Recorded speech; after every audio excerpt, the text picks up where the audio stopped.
conflict in the Middle East is creating tension at an otherwise unified convention. WGN's Mike Lowe is live downstairs on the convention floor with more. Mike.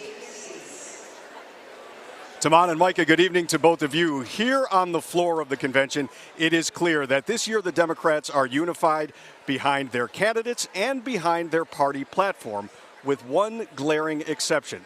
Moderate Democrats have bitter divisions with the lefternmost flank of the Democratic Party over Israel's war in Gaza. So what is the path forward?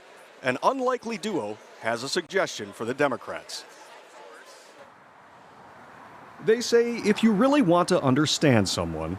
So, do you guys know each other? No, we're just meeting at this very moment. Yes, okay, cool. Walk a mile in their shoes. Hey, I'm Tom. Rich. Nice to meet you, Rich. But if you really want to bond with someone, We're both runners, and we understand that when you run, there's kind of this bond that develops between runners, and you really you sense their humanity. run a mile on the same path.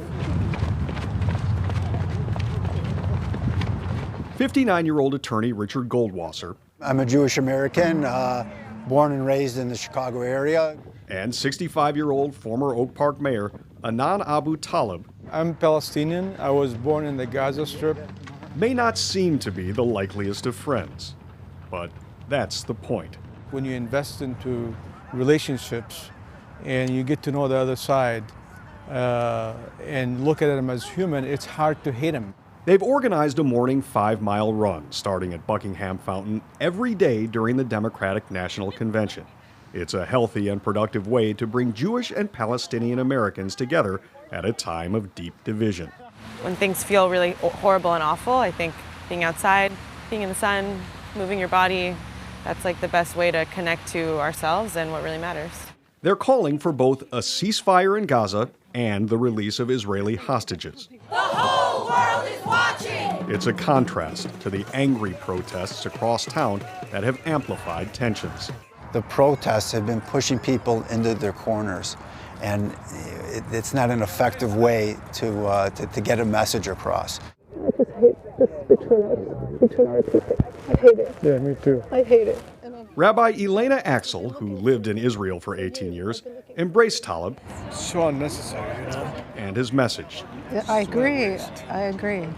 The two wiped away tears, and in the long run, they say both sides must see the path to peace cannot be traveled alone.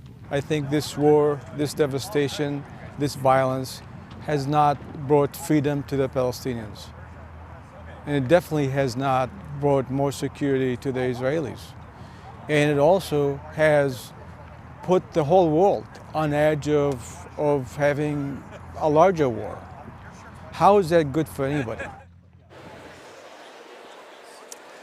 And this group will be back at Buckingham Fountain tomorrow and Thursday at 7:30, every day during the Democratic National Convention, providing a contrast to those loud protests just outside of the United Center and some of the divisions here on the floor of the convention. Back to you, Taman and Micah. Mike, I know it's really loud. Can you hear us okay? Can you hear us, Mike? Yes. I can hear you, yep. You're on the floor. Things are about to get underway. What's it like down there?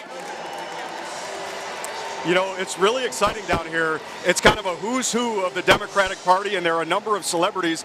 I actually just had a chance to interview Wendell Pierce, the actor known from The Wire and from the series Jack Ryan. He talked about one of the issues near and dear to his heart, gun control.